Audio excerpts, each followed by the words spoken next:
All right, so I am here with money experts, Angie Ross. So she has a really great program, and she's going to tell us a little bit about that. And we're also going to share a workshop that we have coming up in the fall. So we'll talk about that a little bit. But before we do any of that, Angie, did you want to introduce yourself? Sure. Yeah. I'm Angie Ross. I'm a certified cash flow specialist and money coach. And I've been a financial educator for over 18 years, actually. I was teaching personal finance at the high school level, and then the parents were asking me for tons of advice. So I got into the cash flow scene, and I really enjoy helping people kind of make the most of their everyday money so that they can get a little bit more joy out of the money and kind of get out of that cycle of feeling like the money is controlling them and get in control of their money. So that's what I do best. Yeah, that's amazing. Yeah. And it's super valuable and helpful and practical. So what are your thoughts on how you would encourage couples to kind of figure out what's important to them and what their values are? Like, how would you do that? Yeah. So the one of the things that really helped me at my house, because I am married, my husband's lovely, but our money story is not just like perfection, just to be clear. So we started doing money dates. So we had a money date once a month. And it was not, the whole thing was not about money, but we would either like grab a drink or go out to dinner or do whatever. And we'd pick one question to kind of ask each other about money. So some of the questions, one of them was like, what about money is important to you? Like, is it stability? Is it you want to have fun with your money? Do you want security? What is that? To kind of give you a sense of where your partner sits with why they care about money. Another one that's really fun is what would you do if you won $250,000 in the lottery? And what would you do with that money? And the reason it's 250 and not 25 million is because if you had 25 million, you could do anything you wanted. But with 250,000, you have to make some choices. So it really helps you to identify what your partner really cares about, and Mhm. then what they want to allot their money to. So we did a Mhm. monthly money date once a month. We also do a check-in on what's going well, what's not going well in the last month, money wise, and kind of really get Mhm. open and honest about that. I have a money date worksheet with questions Oh. on it, and it's fillable. So for anyone that wants that as well, they can kind of reach out to me on Instagram or my website. But the other thing I want to Amazing. say, and we talked about this a little bit, was that your values don't always line up exactly with your partner where when it comes to money. And I think Mhm. sometimes people feel like that's a problem. And I'm actually here to Mhm. say the problem is maybe not actually understanding your partner's values, not that your values don't always align, because Mhm. we can each have some different values with money and still make it work. And Mhm. so one of the things at my house was that I'm a golf addict. My husband is not. He does not love golf that much, but I want to put my money towards that. And he loves his skiing. And so he has a different use for money than I Mhm. do. And so we had to come to the agreement like, we're going to save for both. We're going to support each other in both of our Mhm. hobbies. And we're able to do that. And that's been really helpful because we are able to give ourselves that room and we're able to use the money and we're able to find a lot more joy with our money by allowing each other to have that as well. Yeah, I love that.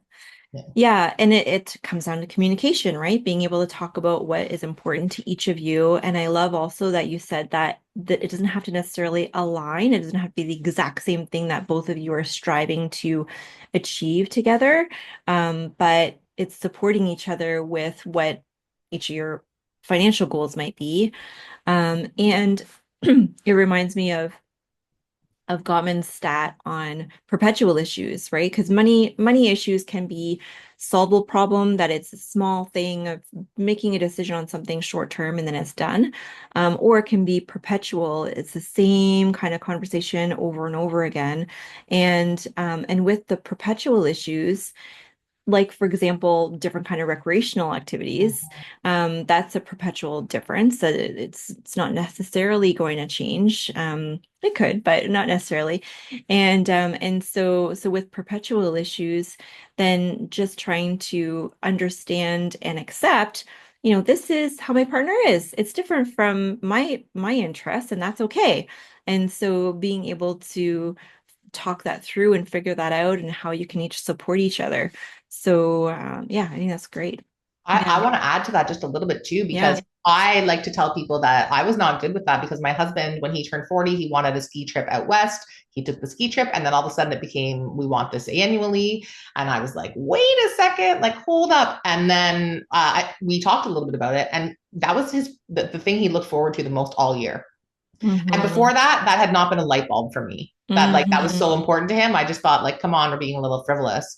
And then I realized, no, like this is basically what he's working for all years. He wants this trip. And so once I kind Yeah. of recognized that and we started to save for it on a monthly basis, which I'll talk Yes. about a little bit in a minute, Yeah. it became, oh yeah, you can go on your trip. The money's there, go book it.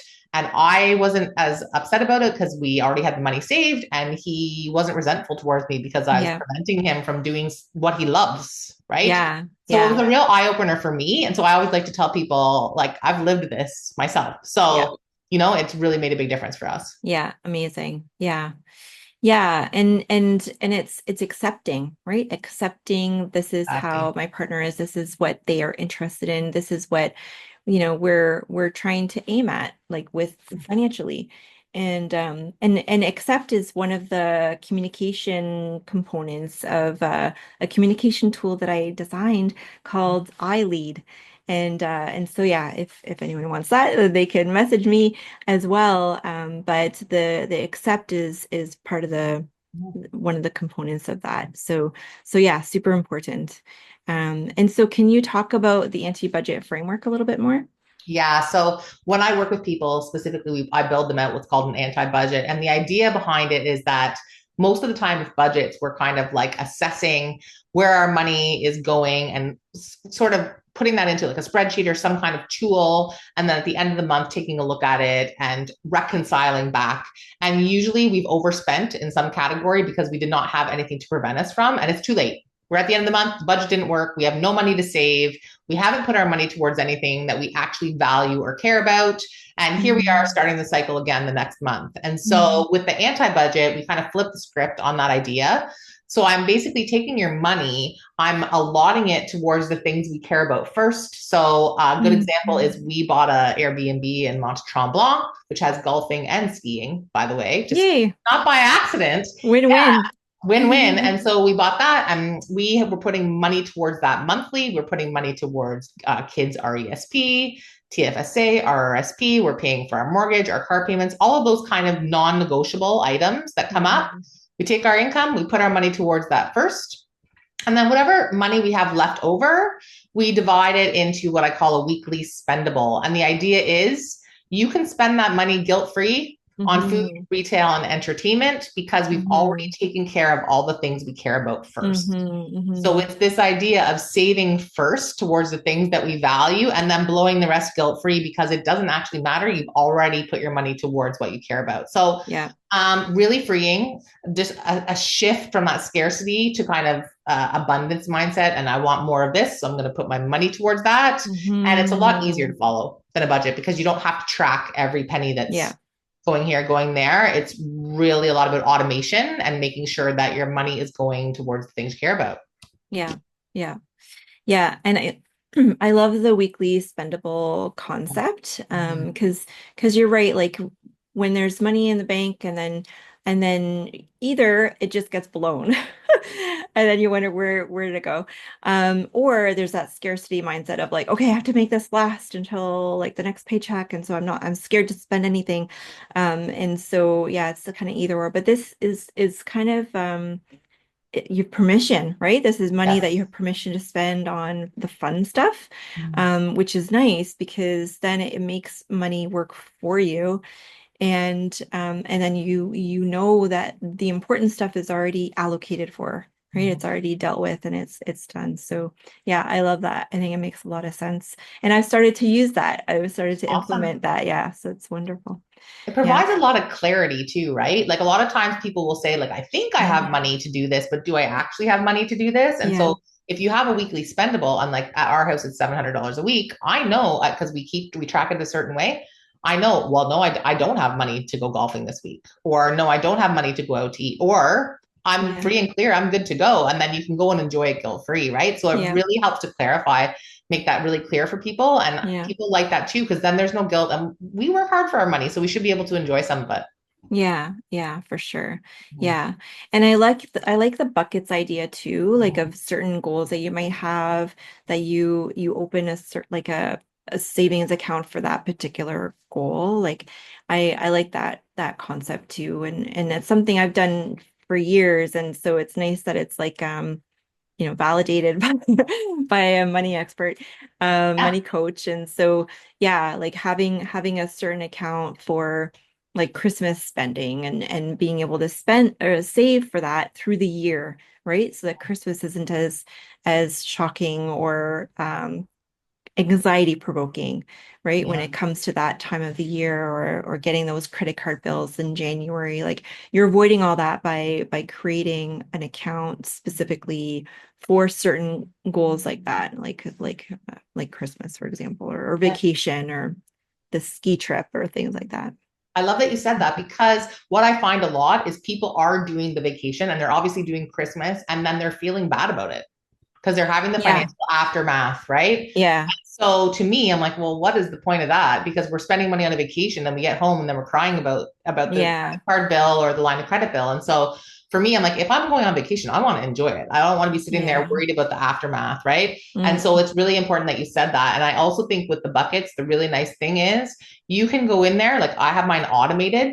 And Yeah. then I'll go in and I'll look and I'll just feel such excitement about the fact that I have this money already sitting there pre-saved. And again, Yeah. it gives you the permission. So it gives you the Exactly. permission to book that trip if you have a vacation account Yeah. without guilt. So Yeah. again, I what I find in the money world is there's a lot of like guilt inducing tactics, a lot of shame based, advice. And I'm like, it Yeah. doesn't need to be that way. We can actually flip it around and make it a lot more positive and get better results and they'll last a lot longer when they're coming from a place of positivity. Yeah, exactly. Yeah, amazing.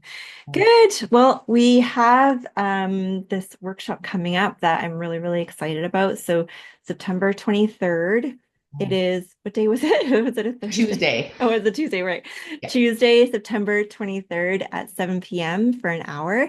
So it is the anti-budget couples edition. Mhm. So yeah, we'll have the registration open, what, like a month ahead, something like that. So keep an eye out for that announcement and where when the registration opens. And then Angie, how can people reach you in the meantime? Yeah, so I have a website called it's www.angierossmoneycoach.com. Doesn't get much simpler. And I'm also on Instagram, angieross.moneycoach. And I did want to say that I have a quick, like 10-minute anti-budget primer for anyone that's interested, free on my website. And then we're going to dive into some of the deeper topics on that when we do our workshop. But if you're looking for that or the money coach, money date night worksheet, you can always Yeah. contact me through my website or on Instagram, and I'll get you those free resources as well. Okay. Amazing. I love it. Yeah. Thank you so much, Angie. No problem. Looking forward Thanks to it. for thanks for sharing about what you do. It's really important. Thank you. All right.